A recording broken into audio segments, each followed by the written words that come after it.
This is the Zenobia medium format camera. It's a 6 by 4.5 camera, 6 centimeters by 4.5 centimeters. It takes 120 film, and you get 16 shots per roll, which is very nice. It was made in Japan in the early 1950s. And one of the things I love about it is it's got a very sharp lens. I've tried other cameras from this area, other lenses made by Voigtlander and Zeiss and Ektar lenses. And this is as sharper than all of them. It's really great. One of the things I like about this camera is the ergonomics. It's very easy to see all the controls at a glance. They're all very easy to find. Here's the aperture, and here's the shutter speed, and here's the focus, all in one place, very easy to use. I've had other cameras that the controls are all spread out and hard to find, and this makes it easy. One of the things that I don't like about the camera is that the viewfinder, it's true of all cameras from this era, the little viewfinder is kind of small, and sometimes the glass in it is a little hazy. So one of the accessories that I've added to this is a viewfinder from another camera, another old camera. So here's the viewfinder that I've added to this camera. It's a little pop-up viewfinder from another camera, and it just makes it so much easier to see what you're looking at. And the framing is, I've checked it out with a ground glass on the back where the film plane is, and it's pretty close to being accurate.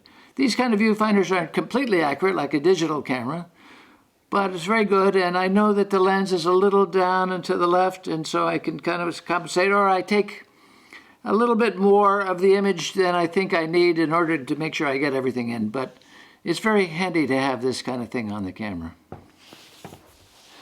The other thing that this camera doesn't have is a light meter. And you know, I could carry around a handheld light meter, but and those are useful. But it's also useful to have a little light meter right on the camera. So I can just put it in like that, is that right? Yeah. And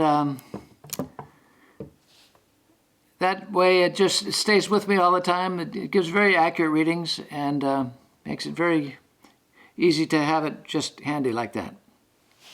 This is what the light meter looks like on top of the camera. That flickering you see is just part of the video. It's not what it looks like when you really use it. The other thing that I find useful on this camera is a rangefinder.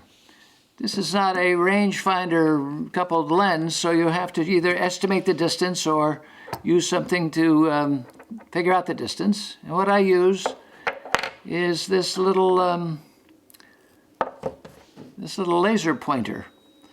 And you turn it on like that, and I attach it. I attach it to the camera with a little Velcro strip. Turn this off, and it makes the camera look a little clumsy to have all these things on it. But it sure is handy to have them all available when you go out. I mean, you can always take them off if you want, but they're all together, and it makes the camera just very easy to use with all these accessories. Here's the laser measuring tool attached to the front of the camera.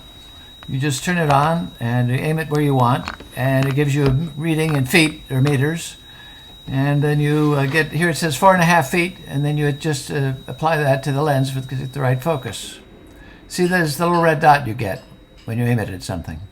There's one more accessory I haven't mentioned, and that is a shutter tester. And these old cameras, unless you have them cleaned and lubricated, which can be expensive, you should check the shutter speeds because they're not always accurate. Sometimes they're slower than what's indicated. Sometimes they're faster than what's indicated, and sometimes they're erratic. Here are the readings that I got from this camera. you can see that that's very helpful to have that handy to look at. The Zenobia is a little gem of a camera. It's very well built and is a joy to use, and I would definitely recommend it to anybody who wants to give it a try, accessories or not.